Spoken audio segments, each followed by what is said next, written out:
Hello, hello, hello. It's your girl Erica, and welcome back to my YouTube channel. Thanks for tuning in. I am here to do my weekly review of Married to Medicine.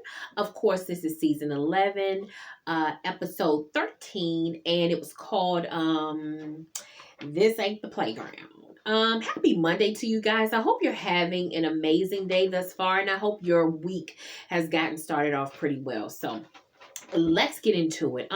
There really wasn't a whole lot going on for this particular episode. Again, this is kind of like I guess you would call it a filler episode, because normally after the cast takes a trip, that next episode is pretty slow, and hey, that's exactly what it was. This particular episode, which is episode 13, it was very, very slow. It wasn't a whole lot going on. Of course, it left conversation for us because of everything that happened or the aftermath of Key West, but there really wasn't a lot going on. So let's just get into it. And we can talk about it and you tell me what you think, child. So this particular episode, it started off with the little small scenes, and of course we see that a lot. The scenes, or I guess they're called montages or something like that. I'm not sure, but it started off with just different scenes. And I think it was Dr. Scott, Dr. Simone, and Dr. Jackie. They actually saw children that they have delivered and how they've grown up. So we saw Dr. Simone.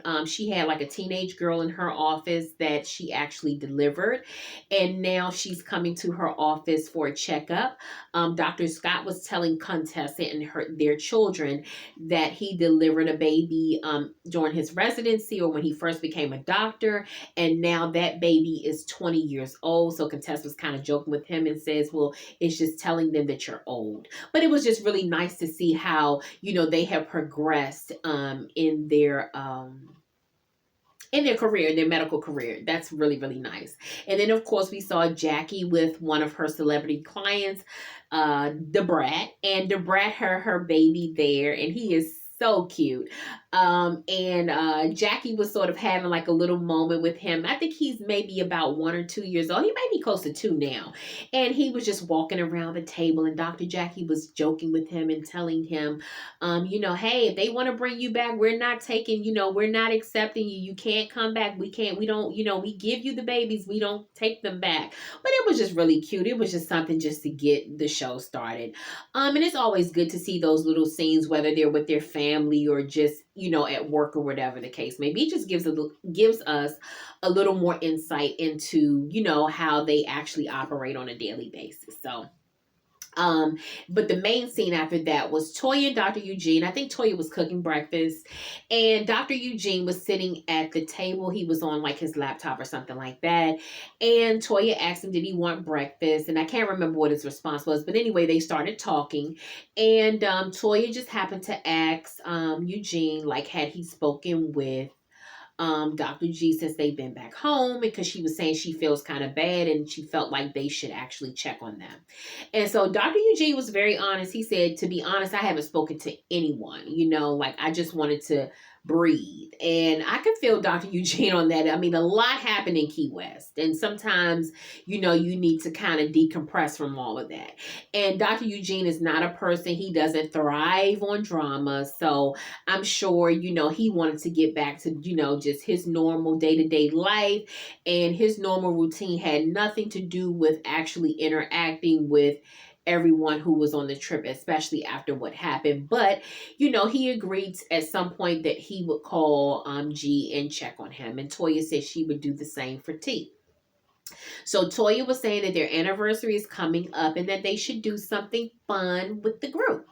And she wanted to do something. Well, she wants to include everyone, but again, that was sort of the topic of conversation. How are they going to integrate G and T as well as Quad and King into the group after what happened in Key West? So she's a little concerned about that. But what she did, she decided to invite the entire group to a little studio, and she set up something for them. So after that, we see them filing into the studio. It's a dance studio. I don't think they really know why they're there, but Toya ordered like the big tulle skirts for the ladies.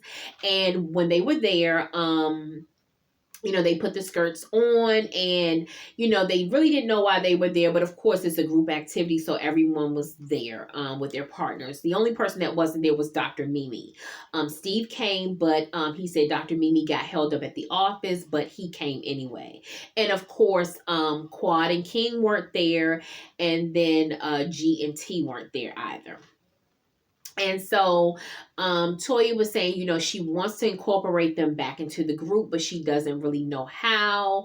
And, Contessa dropped the bomb that perhaps Dr. G, or she insinuated that Dr. G could have pressed charges against King. And everyone was looking, sort of baffled about that, because they were trying to figure out why would he do that. And I actually felt the same way. I had to pause, for the cause myself, because I'm thinking to myself, well, nothing really happened. They didn't fight. If we really chalk this up to what it really is, it was just an argument, or it was just an exchange between two men. Nothing happened. Of course, if it weren't for Check, maybe something could have happened, because King actually charged at Dr. G. But again, we will never know, because Check was in the middle of them and he would not let anything happen. So it's like a done data for me. It's a done deal. Why are we still going there? And but I feel like Dr. G is on his petty-ish right now. And, it's kind of like a pissing contest between King and Dr. G. And, I don't know, Dr. G is just being very bullheaded right now. He's really pouting, and he really wants the group to choose whose side they're going to take. And I don't think the group, I don't want to say they're not ready to take a side, because I really do believe that. But I think the more Dr. G pushes for them to do that, the more he's going to be disappointed with their actual choice. And so Toya told the group, she actually presented them with an invitation. And so she told them, and the invitation stated that, they were invited to a Bridgerton themed anniversary party. So everyone was a little excited, and then they kind of understood why they were actually there at the dance studio. Of course, some of them, I think Dr. Simone and Heavenly were clowning Toya about the wording that was on the actual invitation, because they were saying Toya definitely didn't write that. And of course, but that's just the typical doctors. They always clown somebody, especially the women that are not doctors. They tend to clown them and to say okay, she couldn't have written this, or whatever the case may be. It's typical. I mean, they throw that little shade. I didn't think anything of it, but that's just how they are. They're very judgmental at times, but we're going on. Side note, what did you think about Anila and Dr. Karen being there? I mean, Anila definitely wants to be part of this show. I know that Anila and Toya have remained friends, but it was just still kind of awkward to see Anila and Dr. Karen there. So anyway, they realized that they were there for the dance lessons, because they have to prepare for the Bridgerton themed party. And so, the couples were, they were sort of learning the steps that they needed to learn. And it was just a cute little, I guess you would say a cute little group scene. We'll see how the party turns out, but that was pretty much the end of that. We'll see who actually comes. Will it be Quad and King, or will it be Dr. G and T? Will both couples stay out and not attend the party, or will both of them come to the party? We will see. So we go on, and actually Toya, and let me just say this too.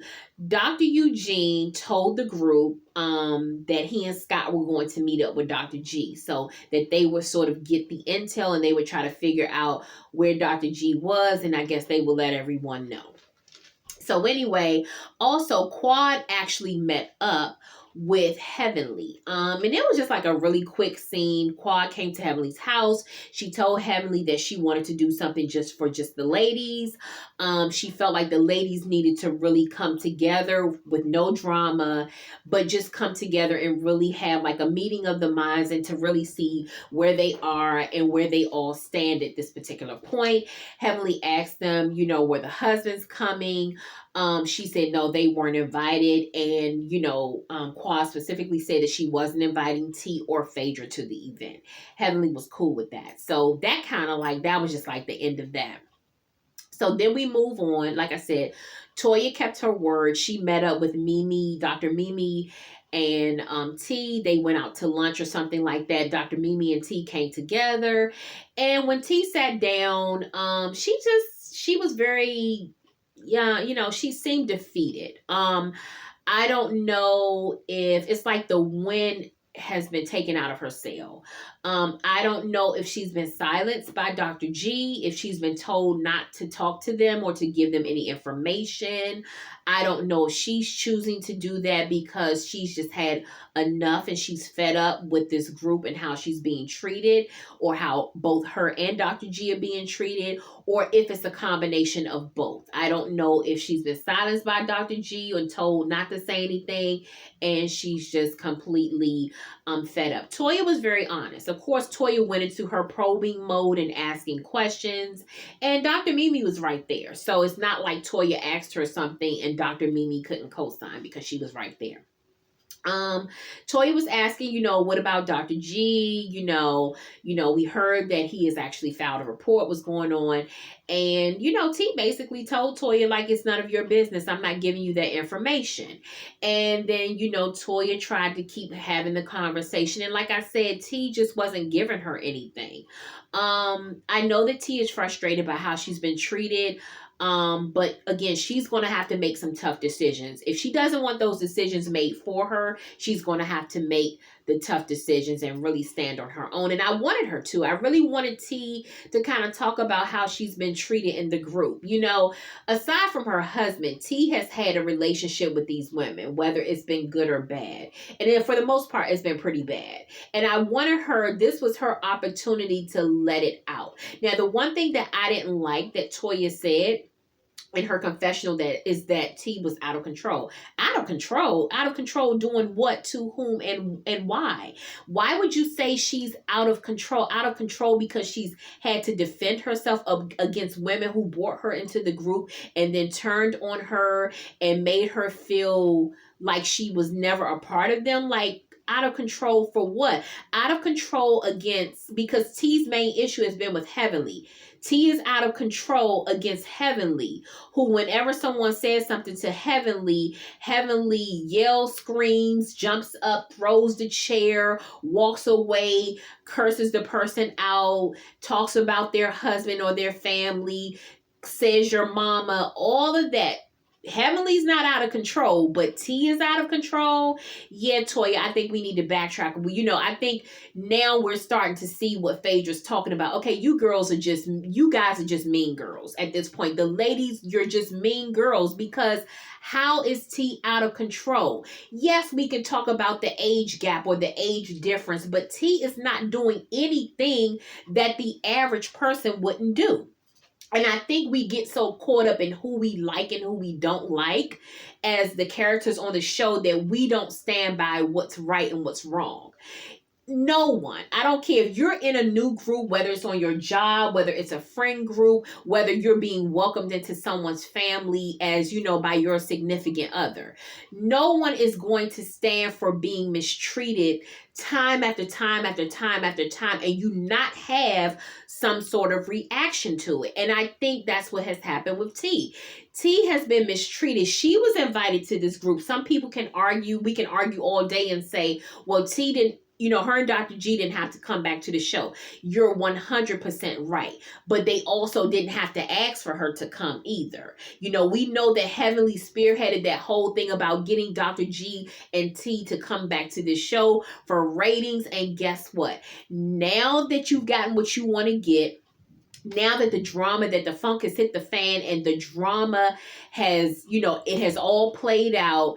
And now that The air is sinking out of the balloon and the damage is done. Now you guys don't want T around anymore. Now she's uncontrollable. Now she doesn't fit the group. She never, as far as you all were concerned, she never fit into this group, and you were never going to allow her to fit into this group. You used her for what you wanted. You used her for ratings. You used her for what you needed, and now that it's over, you want her gone.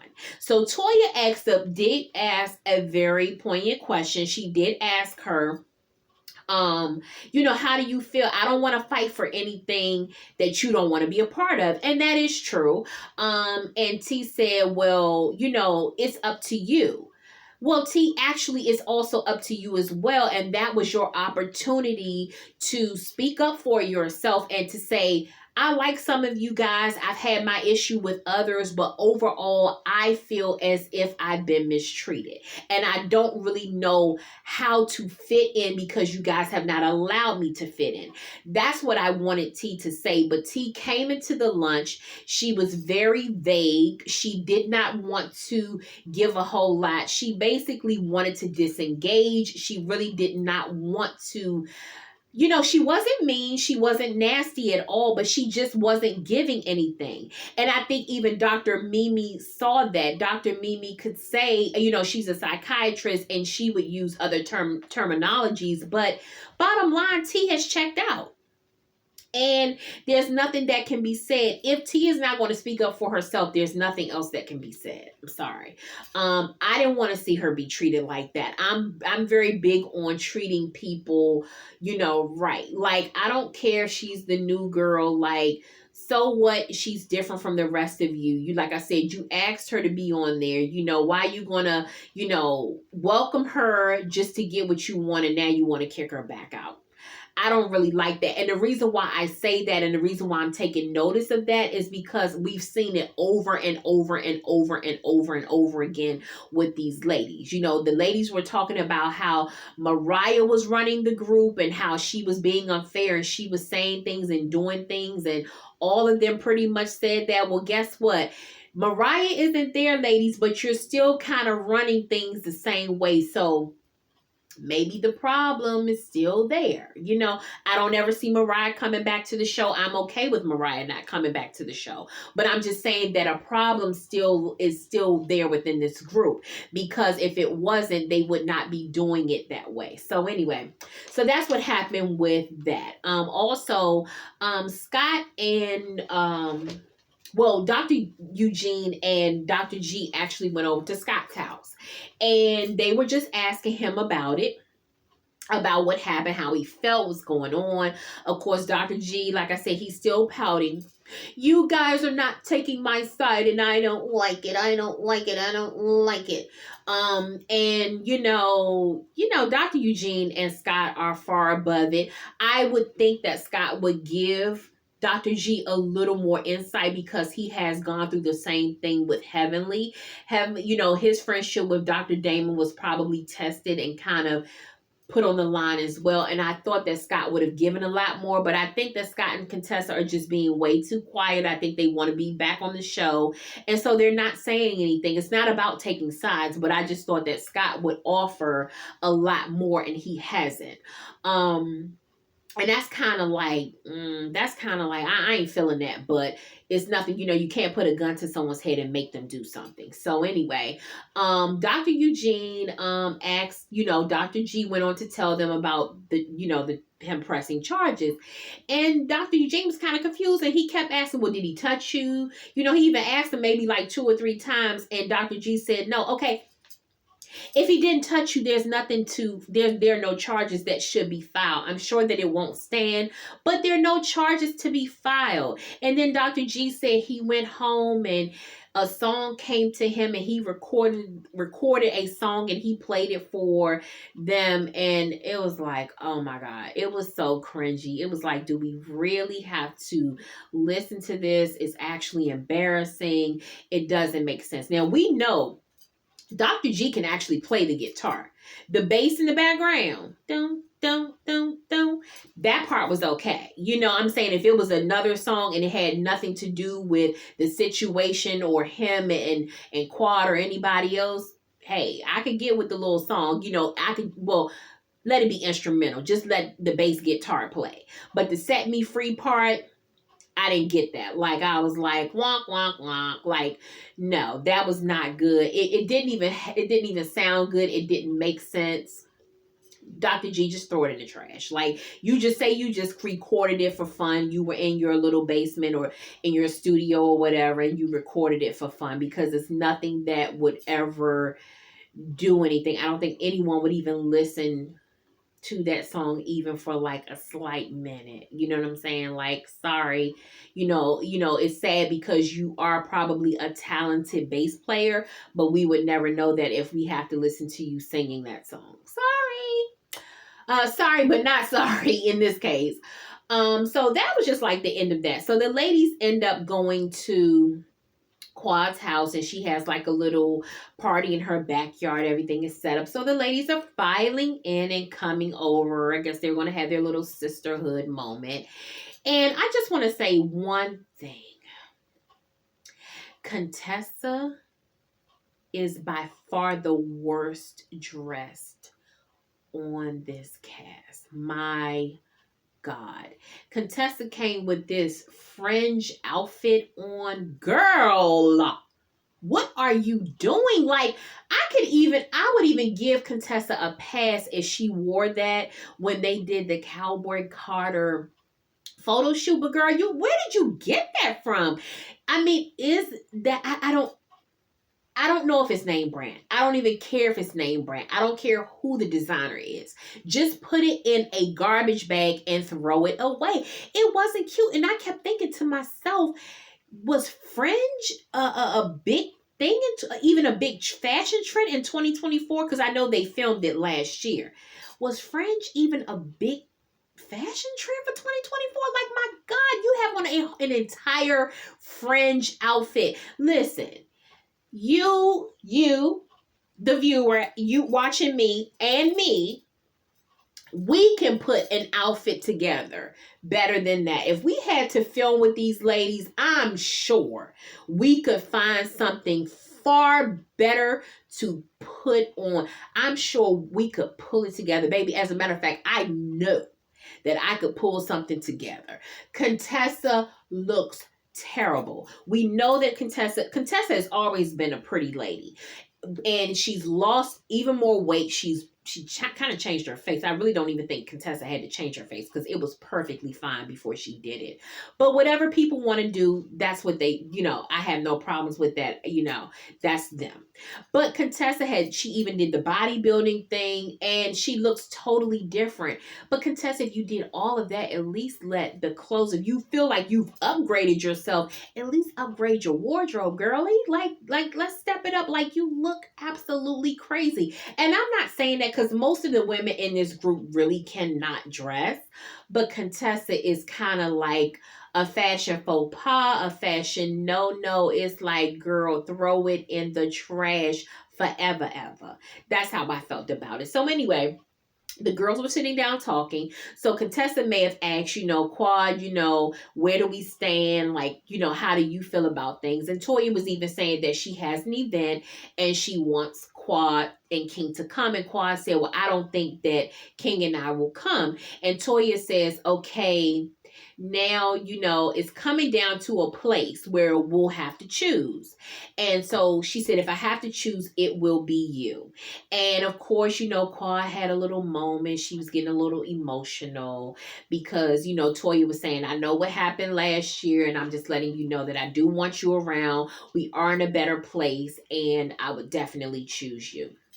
So, of course, the group was kind of talking about how T had been acting, and Heavenly, Dr. Simone, and Dr. Jackie, they really don't care. I think Mimi, Toya, Contessa, and I think they would kind of want to see T around, or they would at least, they want there to be a little more resolve. they don't really like the way things ended or how it is at this point. But the rest of the ladies, they really don't quite care. Quad has actually been nice to T, all things considered. They had their little bump, but it wasn't even nothing to talk about. Like even on in Key West, when Quad and T kind of went back and forth, they were actually kind of joking around and playing. I really didn't even take that seriously because to me that was nothing. But overall, Quad has been very cool or tried to be very cordial to T. And, and I'm sure, I don't know if that was hard for her to do. And maybe it wasn't. Maybe that's just who Quad is. But to me, it didn't seem like Quad had an issue trying to be cool with T, especially after they left Florida. T told Quad that she was upset that how Quad was sort of mocking her. Quad sincerely apologized. And after that, they were okay. So, going forward, we will see. I think there are a lot of questions that need to be that we can ask, and there are also a lot of questions that need to be answered. And that is, the question is, okay, even if Dr. G and T leave the show or they get fired from the show, how is this group going to move forward? And who will be Heavenly's next victim? Because let's be clear, Heavenly sets up the storylines every season. They're going into season 12. This group has been together for a very long time. And we know how they sort of operate. We know that something comes up every season. So I'm just trying to figure out, okay, guys, if you don't have poor little T to pick on, who's going to be next in line? Is it going to be Toya? Because I know Toya and Dr. Eugene are building, or they purchased a new home. Is that going to be the storyline for next season? Is it going to be the clash of Toya and Heavenly? Is it going to be Heavenly and Dr. Mimi?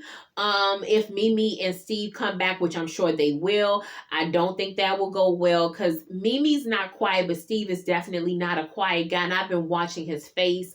I tend to watch people a lot and sort of really, I can just kind of feel where people are. And I can tell you now, Steve ain't going to have it. If Heavenly says anything to Mimi, that rule that Heavenly has made up, that unwritten rule that Heavenly made up about the husband speaking to another husband, if his wife says something, let me tell you something.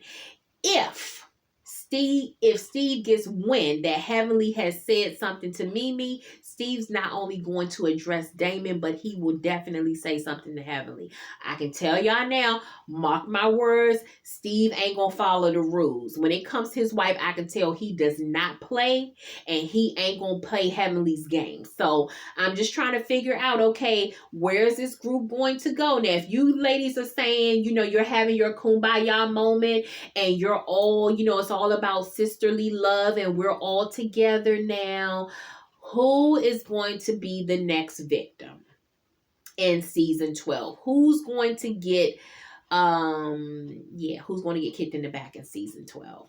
We'll see. But that's just my question, because I'm looking at this group and I'm like, this is fake, because we already know we're not going to watch them hugging and loving on each other for an entire year. Although they could do better about the drama and not have so much drama, or go as far with the drama, because the drama is not the problem. It's how far the drama goes that makes it a problem. So we'll see. We will definitely see. But that little moment that they had, it won't last that long.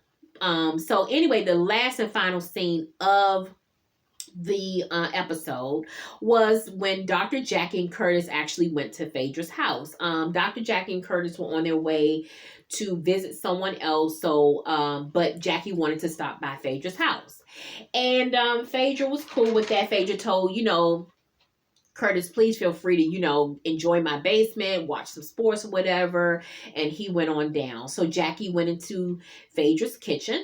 And Phaedra was talking, and Jackie said, Phaedra, I was really concerned about what you said. You called us mean girls, and then it bothered me because you said that you expected more of me. So Phaedra sort of backtracked and said that it wasn't just about Jackie, but it actually was, because Phaedra was basically saying, Jackie, I called you every day last year when the world was kicking your back out about what you said about black women. I was there for you, so I did expect more of you, but Phaedra didn't harp on it too much. But what I will say is that Phaedra told the truth. And again, it's not about whether you like Phaedra Parks or not. It's about what's right and wrong. And with this particular situation, the girls or the ladies, they were wrong about how they treated Phaedra. Jackie said that Phaedra needed to take accountability. Accountability for what, Jackie? Accountability for what? Phaedra joined this group only 1.5 seasons ago. She doesn't even really know you guys, and you don't even really know her, because guess what? Phaedra really doesn't fit into this group, and you know it. You wanted Phaedra there because you thought she would bring more eyeballs and ratings to your show, and when Phaedra didn't give you anything, now you're ready to get rid of her. So Phaedra sees the writing on the wall. You see what I'm saying? Phaedra does not have history with these ladies. Jackie, Heavenly, Simone, Toya, Quad, Contessa, and T. Those women do not compare to Nene, Candy, Sheree, Cynthia, Portia, and Kenya. Phaedra joined the Real Housewives of Atlanta in season 3. And she remained on that show as a full-time housewife every season up through season 9. She did not come back for season 10. I could see the accountability thing had Phaedra really known these women and had really known how things operate, but she doesn't. She's sort of out of her lane with the Married to Medicine ladies. She knows reality TV, but she doesn't know these women. Phaedra joined this cast, and she even got in line with what was going on with Quad. I think that production also wanted to get rid of Quad, but the ladies were on okay with what the big wigs were going to decide to do with Quad. They were okay with that. Phaedra got in line with that. Whether it was because she wanted to solidify her spot or not, we will never know. It could possibly be that, but she was introduced to the show with Quad, and then she said that she didn't agree with some things that Quad was doing, and she didn't like everything that she saw that Quad was doing. She got in line with these ladies. She took their side no matter what, and she stuck by them in their decision. But guess what? Now Quad has been welcomed back into the group, and they're not mad with Quad anymore. So Phaedra sees all the writing on the wall, so she said, okay, now it's my turn. They don't like me. Phaedra's not stupid. She's heard what's been said in social media that she didn't bring anything to the show. Phaedra really doesn't care because her check cleared, but she knows what's being said, and she knows that these ladies now feel like, okay, we don't need you anymore. Maybe we got some eyeballs to the show. We got people watching. Maybe some of those eyeballs went in another direction when they saw that Phaedra didn't give what they wanted her to give. But the point of the matter is that she made some sort of splash just coming in. So now Phaedra's saying, okay, now you ladies are turning on me. Phaedra knows how this reality TV thing works. When Heavenly said to her, do you mind if Apollo comes? Phaedra already knew 9 times out of 10 Apollo had already been invited, in whatever consent forms or whatever they had to sign in order to come onto the show. It had already been done. She knows how it works. So that's why Phaedra said, okay, well, let me invite Check, because I know these ladies are ready to set me up and take me down. And that's exactly what she did. She knew that this was the takedown of Phaedra Parks. Key West was supposed to be the takedown of Phaedra Parks. Heavenly knew that Shireen was coming. I don't care what anyone says. We can argue all day long. And as a matter of fact, I don't even want to argue with anyone about it. That is just my stance, and I'm not changing. Heavenly knew that Shireen was coming all the time. I don't care what Apollo said, and I don't care what Heavenly said. They both lie to get what they want. Heavenly will lie, and Apollo will lie. People can say Phaedra's a liar all day long, but Phaedra did not set it up for Apollo to come. That's what we do know. Whatever lies she's told in the past, she didn't lie about this thing here. So we can let that go. The point of the matter is that I stand with Phaedra in saying that these ladies they didn't treat her good. Why would you embrace Shireen, who I'm sure Phaedra, even if they don't really know and Phaedra didn't give them all of her story, those ladies have watched The Real Housewives of Atlanta, and because that's like their sister friends. They're on the same network, and they know some of those ladies. They know what happened. So they know that Apollo was dating Shireen before while he was married. They know that. They know what that would do to Phaedra, but they didn't care. So I don't want them to sort of get off of this high horse of, well, Phaedra already knew. I don't care what Phaedra knew. Apollo should not have been on this trip. Period. There's no way around it. He should not. And then we're giving Apollo credibility. Apollo? Child, I can't. I just can't. I mean, we can't. Apollo can tell you, Apollo is just a liar. I can get into a number of things that Apollo has lied about beyond, even not just about Kenya. It's just so many things that Apollo has lied about. But anyway, we're going to go on. So what Phaedra was telling Dr. Jackie that she didn't want to be around the girls, she meant what she said, and she told her right. Heavenly is controlling this group. Heavenly does things to set people up and get a rise out of people, and she wasn't lying. Phaedra, I don't care how many times she's lied in the past, she didn't lie this time, and that's exactly what happened. And Jackie was sitting there stumped. Jackie's a very smart lady, brilliant woman, but Jackie, she's sitting there stumped, like she doesn't even understand what Phaedra's saying. Jackie, you understand exactly what Phaedra's saying. Heavenly is your BFF, and Heavenly is running everything by you that she's doing. Whether you agree with it or not, you still know what time of day it is. So I didn't appreciate that from Dr. Jackie. I just felt like Dr. Jackie should have said, well, I'm sorry you feel that way. Is there anything that we could do going forward? That is not what she said. So that lets me know that Phaedra, knowing that they were trying to set her up, well, we understand, Jack. They weren't trying to make amends with Phaedra. They don't care if Phaedra leaves. They're trying to turn it on her and say, oh, Phaedra said we're mean girls and she doesn't want to be around us. Well, guess what, ladies? You don't want her around anymore, because guess what? The same way you use T and all the other people that you had to come in and to pull all these stunts and shows, guess what? The show is over. And so guess what? You don't want Phaedra around anymore. So guess what? You got your eyeballs, ladies. You may not have gotten a whole lot of other things, but you got your eyeballs that you wanted. Now what? So like I said, what's the next Sutton show for season 12? And that was the end of the episode. We're going forward. Of course, we're getting closer now to the end of the season and the reunion. What do you guys think? Please like this video, subscribe to my channel. I've said it in just about every video. I am a new YouTuber.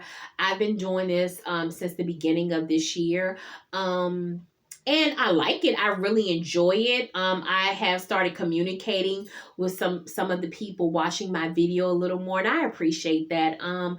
Of course, please, drop a little comment, whether you agree with me or not. Like I said, I always say, maybe I said something that will make you think about it or see something differently. And maybe you'll say something to me that will give me a different perspective. I would really appreciate it. Even if you want to just say, hey, girl, hey, I would really appreciate that as well. If you don't comment, I get it. That's not everybody's thing. Some people just listen and they will never say anything. So I just appreciate the view. Thank you so much for your support.